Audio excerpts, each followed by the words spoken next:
mga dahon-dahon. At ayan guys, tumatalbog-talbog tayo dahil ang ating gulong ay kulang yata sa hangin nitong aking RS125 Sports Unlimited. Itong ating motor. Pag binilis ako pala na to, siguro magkakalason yung mga bearings nito eh.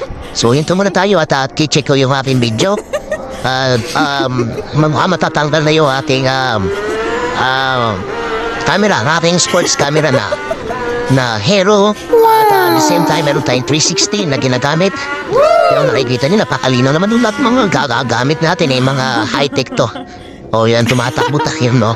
So, dire-diretso lang at maging mapagmatsyag at maging mapagmasid sa bawat paligid na ating nakikita, guys. So, yan. So, maganda talaga ang motor dahil sa nakakasingit-singit ka, no? O, hinto muna tayo dahil sumunod tayo sa traffic.